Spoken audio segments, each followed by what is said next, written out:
শাহানুর ভাই আমার কাছে ক্ষমা চেয়েছেন। তো আমি একটা ভিডিও বানিয়ে পোস্ট করব যে গালাগালিটা তোমার আমার উচিত হয়নি মা বাপকে তুলে। এই ধরনের কাজ শাহানুর আলম আগেও অনেক করেছে। এইবারটা আল্লাহর বাস্তে মাফ করে দাও, আমার আমার রিকোয়েস্ট। গালাগালি দেওয়ার এই যে সিলসিলাটা শুরু হয়েছে আমাদের এই বাংলায়, এটা এক হাতে করে শুরু করেছে কিছু পীরজাদা, অন্য কেউ না।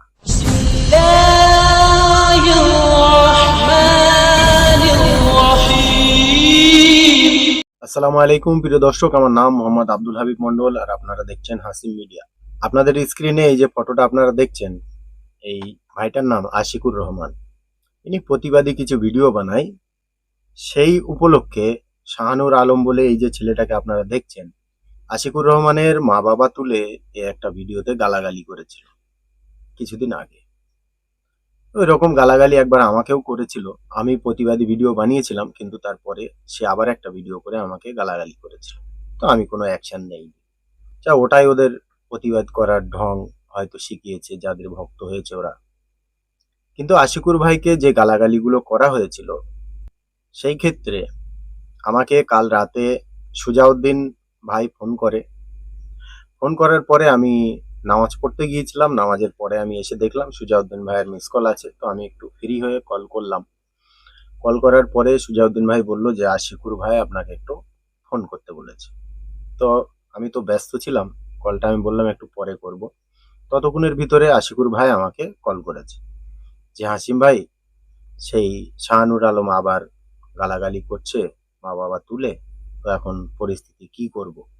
আমরা তো একটা আলেম, ওই ধরনের গালাগালি তো আমরা দিতে পারবো না, কিন্তু আপনি কোনো ডিসিশন দেন। তো আমি আশিকুর ভাইকে বললাম, দেখেন গালাগালি দেওয়াটা খুবই খারাপ, শাহানুর গালাগালি দিয়েছে, সেটা তার অন্যায়। তো আপনি এক কাজ করেন, একটা পুলিশ কমপ্লেন করে দেন। কেন, এই ধরনের গালাগালি ও এর আগেও করেছে অনেকবার। তখন আশিকুর ভাই আমাকে বলল যে সুজাউদ্দিন ভাই আমাকে বলেছে পুলিশ কমপ্লেন করতে হবে না, আপনি হাসিম ভাইকে বলেন, উনি একটা ভিডিও বানিয়ে দেবেন। তো আমি বললাম, দেখেন ভিডিও বানানোর মতো আমার এক্ষুনি সময় নেই, আপনি একটা বার কমপ্লেন করেন, দেখবেন ওদের গালাগালি দেওয়াটা বন্ধ হয়ে যাবে। ওরা প্রতিবাদ করছে করুক, গালাগালি দেওয়াটা অ্যাটলিস্ট বন্ধ হয়ে যাবে। তারপরে যখন আশিকুর ভাই কমপ্লেন করতে গিয়েছে, তখন শাহানুর আলমের একটা বন্ধু বা ভাই যা হোক একটা হবে, এই যে আপনারা দেখছেন এই ফটোটা, আলী ভাই আশিকুর রহমানকে কল করে রিকোয়েস্ট করলেন যে এই ধরনের অন্যায় সে আর কোনোদিন করবে না, আপনি কমপ্লেনটা করবেন না। তখন আশিকুর রহমান ভাই থানা থেকে ফিরে আসলেন, তিনি আর কমপ্লেন করেননি। সেই কল রেকর্ডিংটা আশিকুর রহমান ভাই আপনাদেরকে শোনাচ্ছে, আপনারা একটু শোনেন। ভাইয়ের সাথে আমি কথা বললাম, ঠিক আছে, তো ওইটা সোশ্যাল মিডিয়ার মধ্যে হয়েছে, তো সোশ্যাল মিডিয়ার মধ্যে হ্যাঁ, তো এইবারে আল্লাহর বাস্তে তো মাফ করে দাও, ও তো গালাগালি করেছে শুনলাম আমরা ভিডিওতে। জি, এইবারটা আল্লাহর বাস্তে মাফ করে দাও, আমার আমার রিকোয়েস্ট। কেস কাবাড়িতে যেতে হবে না, সবাই আমরা ভাই ভাই, ভুল করে ফেলেছে। নেক্সট টাইম যদি কিছু করে তখন তুমি অ্যাকশন নেবে। যে রেকর্ডিংটা আপনাদেরকে শোনানো হয়েছে, এটা অলি ভাইয়ের রেকর্ডিং। অলি ভাই কল করে আশিকুর রহমানকে রিকোয়েস্ট করেছিল। তারপরে আবার শাহানুর আলম আশিকুর ভাইকে কল করেছিল, সেই রেকর্ডিংটা আপনারা শোনেন। তারপরে শাহানুর ভাই আমার কাছে ক্ষমা চেয়েছেন, সেই অডিওটা একটু শুনুন। আমি একটা কথা বলি আপনাকে। বলুন। আমি আমি যেটা বুঝলাম যে আপনার খারাপ লেগেছে, জি আপনাকে এই যে হারাম করে বাচ্চা বলেছি, জি কুকুরের সাথে তুলনা করেছি, জি আমি অনেক ভেবে দেখলাম, কিন্তু ঠিক আছে যে হ্যাঁ আমি ওটা খারাপ বলেছি, ঠিক আছে। জি তো আমি একটা ভিডিও বানিয়ে পোস্ট করব যে গালাগালিটা তোমার আমার উচিত হয়নি মা বাপকে তুলে, এটা ইসলামিক দিক থেকে কোনোদিন একটা মুসলিমের পরিচয় হতে পারে না। তো শাহানুর আলম কল করে রিকোয়েস্ট করেছে যে আমি একটা ভিডিও করে ক্ষমা প্রার্থী হব আপনার কাছে, যেভাবে আমি ভিডিও করে আপনাকে গালাগালি করেছি সেইভাবে ভিডিও করে আমি একটা ক্ষমা প্রার্থী স্বীকার করব আপনার কাছে। কিন্তু তারপরে সে ভিডিও করে ক্ষমা স্বীকার করেছে, ইনশাল্লাহ সেটা আমি আপনাদেরকে দেখাবো। কিন্তু আমার একটা রিকোয়েস্ট সকল, বিশেষ করে বাঙালি মুসলিমদের কাছে, আপনারা প্রতিবাদ করছেন করেন, যে ব্যক্তির বিরুদ্ধে প্রতিবাদ করছেন তার বিষয়ে বলেন, সে কেমন ব্যক্তি একটু রিসার্চ করে সেইগুলো বলেন। কিন্তু আপনারা এই যে তাদের মা বাবা তুলে, বোন তুলে গালাগালি করেন, এগুলো কোনো শিক্ষিত ব্যক্তির পরিচয় না।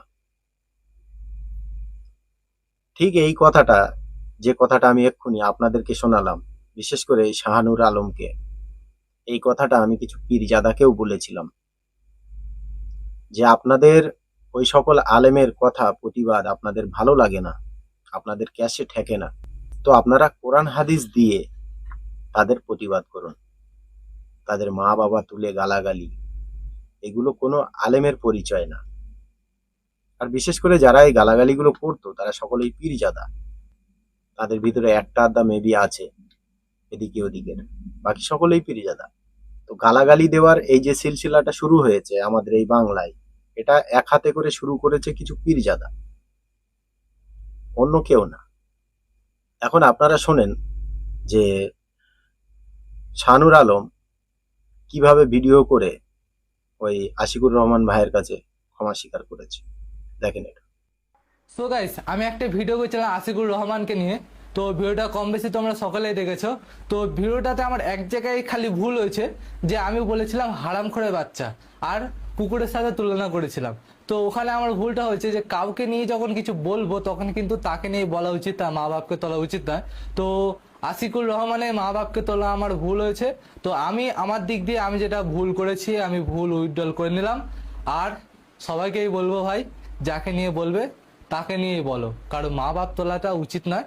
কারণ কেউ ভুল করতে পারে, সেই ভুল করেছে, তার মা বাপ নয়। মেবি যে কোনো কারণে, কোনো প্রেশারাইজের জন্য, কোনো রিকোয়েস্টের জন্য এসছে জ্ঞানটা ইনশাল্লাহ। তো এই ধরনের কাজ শাহানুর আলম আগেও অনেক করেছে।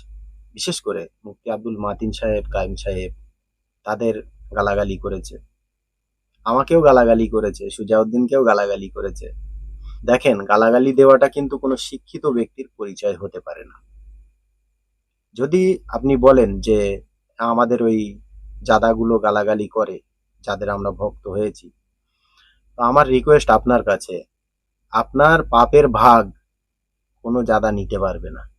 যেহেতু কোনো একটা জাদা বলেছিল যে আপনি যা খুশি করেন, আমার ন্যাজ ধরে থাকলে আমি আপনাদেরকে জান্নাতে নিয়ে যাব, তো আমার রিকোয়েস্ট এই শাহানুর আলম ভাইয়ের কাছে, একটুখানি কোরআন হাদিস ঘেঁটে দেখো, কেউ তোমাকে নিয়ে যেতে পারবে কিনা।